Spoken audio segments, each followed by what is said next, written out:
राघवेंद्र जी, बात को बिना इधर उधर किए आंकड़ेबाजी में उलझाए हुए दो घटनाएं हैं, नोएडा की, वो वैश्विक घटना है, और ये राज्य और देश के स्तर की घटना है लखनऊ की। क्या हम ये उम्मीद करें, छोटे बाबुओं का रिकॉर्ड मत बताइएगा लाके 10 दिन बाद कि साहब 2 चपरासी बर्खास्त कर दिए, 2 बाबू ऐसा कर दिए, इनसे इनमें कोई कुछ नहीं होना।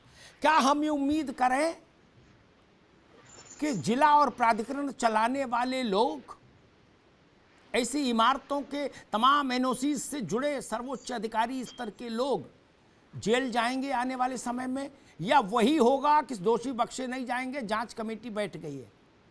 राघवेंद्र जी। नहीं, ऐसा नहीं है। मेरे पास पर्याप्त आंकड़े हैं अपनी सरकार को चुस्त दुरुस्त बताने के लिए। हम लोग ईमानदारी से काम कर रहे हैं।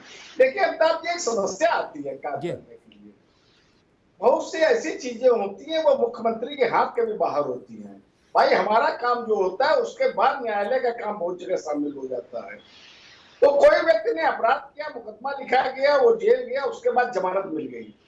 तो बहुत सी समस्याएं न्याय के जो इस प्रकार का क्या शब्दों का मैं उपयोग करूं, वो उसमें जो ढीला हवाली के चलते बहुत से लोग दोषी बच निकलते हैं। मैंने बड़ी बड़ी घटनाएं देखी हैं, इसमें बड़े बड़े हत्याकांड हुए हैं। जी। ही हत्याकांड आपको अमिताभ जी याद होगा, उसमें जो दोषी लोग थे वो बुढ़े होकर जमानत होने के बाद उनको सजा तक नहीं हुई थी। इस प्रकार से बहुत सी चीजें ऐसी होती हैं जो सरकार की परिधि से बाहर हो जाती हैं जी। लेकिन हमारी सरकार के ऊपर दोषारोपण करना और हमारी नीति और नियत पर प्रश्न नहीं खड़ा हो सकता है। हम लोगों ने बड़े पैमाने पर पुलिस अधिकारियों पर भी कार्रवाई की। आपको याद होगा अमिताभ जी, अभी कुछ दिनों पहले पुलिस महकमे के सबसे बड़े अधिकारी के ऊपर हमारे मुख्यमंत्री जी ने सीधे आरोप लगाकर हटा दिया था। जैन साहब, राघवेंद्र भाई ने कहा कि अदालतों का भी मामला होता है, सब चीजें सरकार के हाथ में नहीं होती। मैं सहमत हूँ आंशिक तौर पर। मुझे एक लीगल जरा वो बता दीजिए। मैं ऐसा मानता हूँ कि शासन, जिसका फ्रंट वो है इस तरह के मामलों में, पुलिस गिरफ्तारी तो कर ही सकता, बाद में अदालत छोड़ दे, माला पहना के विदा कर दे, गिरफ्तारी तो कर ही सकता ना शासन।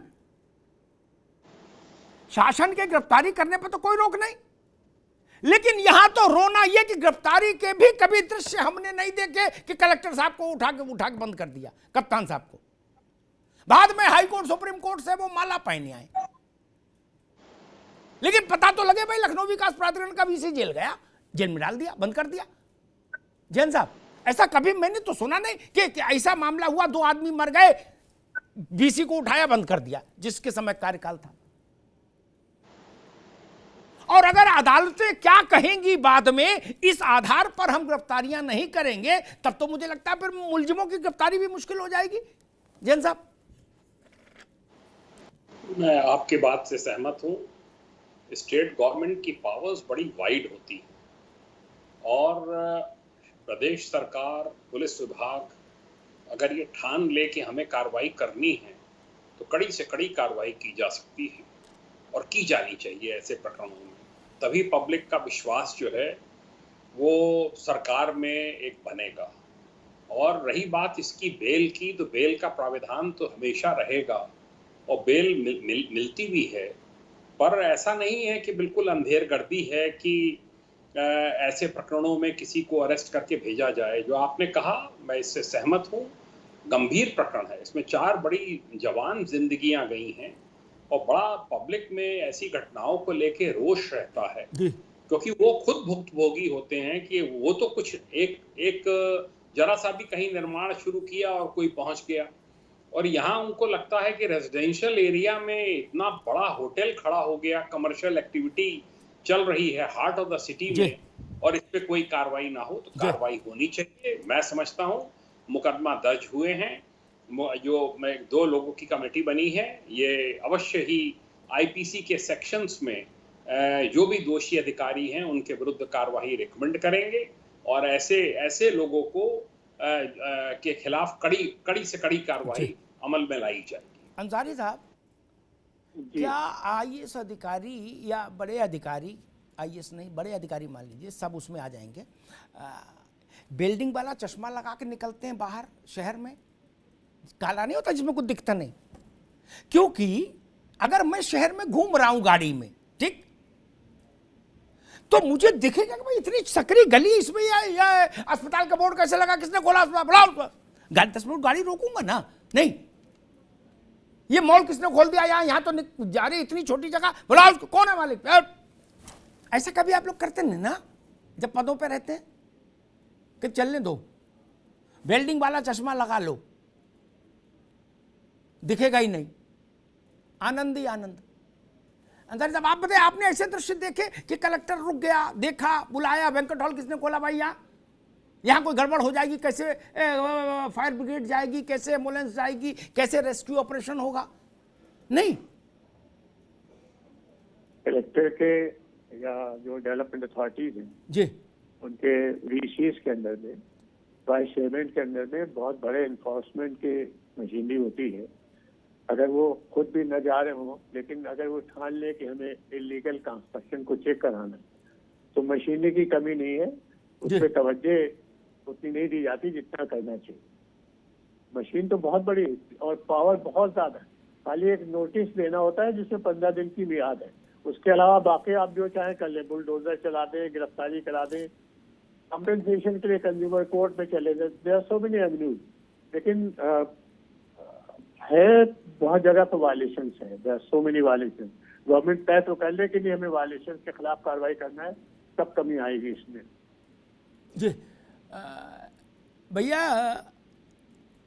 नावेशुको जी, ये तो चलो बड़ा होटल है, एक और बवाल है, ओयो होटल हो गया है ना, क्या जी, ऐसी ऐसी गलियों में ओयो हो गया क्या, जी, जहां आदमी एक दो आदमी साथ नहीं जा सकते, हाथ छोड़ के आगे पीछे जाना पड़ेगा, लगा है बोर्ड, क्या वहां से भी अधिकारी गुजर रहे हैं, सब देख रहे हैं।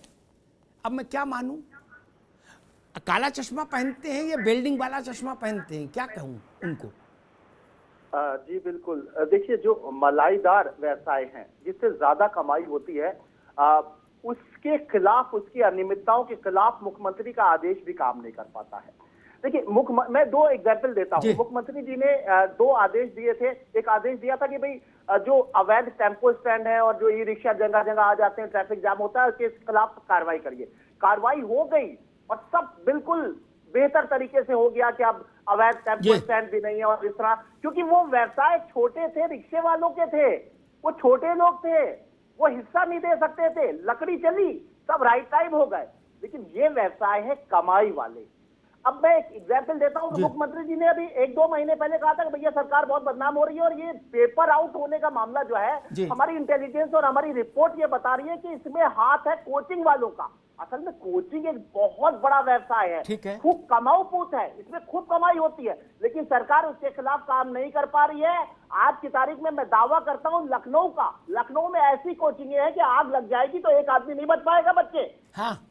क्योंकि सख्त कार्रवाई, क्योंकि वहां पर ज्यादा माल आता है, ज्यादा हिस्सा जाता है, बड़े लेवल पे जाता है, छोटे लेवल पे जाता है, मंडल लेवल पे जाता है, दरोगा को जाता है, आईपीएस को जाता है, डीजी को जाता है, डीजीपी को जाता है, सबको जाता है, क्योंकि बहुत कमाई है। क्योंकि हर बच्चा पैसे वाला जो होता है वो सोचता है इसको आईएएस बनाए, इसको आईपीएस बनाए, इसको सीपीएमटी में पास करवा दे। तो पैसे वाले लोग अपने बच्चों को कोचिंगों में डालते हैं और लाखों के पैकेज होते हैं। तो कोचिंग व्यवसाय इतना फल फूल रहा है, इसलिए कमा रहा है, और कमा रहा है तो मुख्यमंत्री जी ने कहा जरा इस पे नजर डालो, यहाँ क्या कुछ गड़बड़ भी हो रही है, ये पेपर भी आउट करवाते हैं।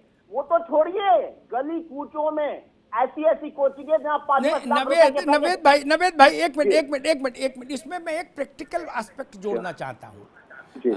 मेरी बात से शायद सारे मित्र सहमत होंगे। होता क्या कि जब मुख्यमंत्री जी मान लो ऐसा कोई आदेश देते हैं क्या, तो जो मशीनरी है ना, उसकी आवक, उसकी कमाई डबल हो जाती है ऐसे आदेशों पर। वो कोचिंग वाले क्या जाते हैं, कहते भाई 50,000 से बात नहीं होगी, ऊपर नाराज है मुख्यमंत्री, 1 लाख लाओ।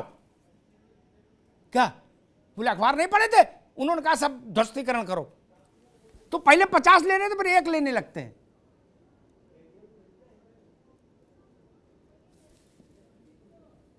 योगी सरकार, इससे पहले सरकारों में भी इस तरह की घटनाएं हुई है। उसका मतलब यह है कि सत्ता जो होती है उसके ऊपर एक ऐसी सत्ता होती है जो एक भ्रष्टाचार की सत्ता होती है, उसको तोड़ पाना, उसको योगी का बुलडोजर भी काम नहीं कर पा रहा है। बहुत सख्त सत्ता है वो। अभिषेक वाजपेयी 15-17 साल पुरानी बात होगी, इतना तो हो गया होगा। गाजियाबाद में मैंने 6 पत्रकार साथियों ने मिलकर एक प्लॉट लिया और उसमें 6 फ्लैट बनवा लिए। कोई गरीबी में संभव था। 5-5, साढ़े 5-5 लाख रुपया में फ्लैट पड़ गया। उस इलाके में बिल्डरों ने आके उत्पात मचाना शुरू किया। मैंने उनको थोड़ा कहा भाई सब यहाँ नहीं चलेगा और कहीं कर सकते, यहाँ नहीं, जहाँ मैं रहूँ वहाँ नहीं चल सकता। मैंने वहाँ उस वक्त जो भी प्राधिकरण में हो रहे होंगे, प्रभात कुमार थे, पता नहीं कौन था, उनको कहा कि भाई सब भी बंद कराइए, मेरे इलाके में मत कराइए यार जो कुछ जालवट्टा। बाद में बिल्डरों ने हमको बताया कि सर जब भी आप गाजियाबाद विकास प्राधिकरण में डांट फटकार करते हो तो हमारा लिफाफा वो डबल कर देते हैं। कहते अग्निहोत्री जी को जानते नहीं हो, नाराज हैं बहुत, है मुश्किल है, डबल लिफाफा लाओ। अभिषेक वाजपेयी यही स्थिति है मुख्यमंत्री जी के साथ भी। जिस दिन उनका कोई बयान आ जाता होगा नीचे के अधिकारी खुश, बोले आप डबल आ गया। वाजपेयी जी यही प्रैक्टिकल है क्या?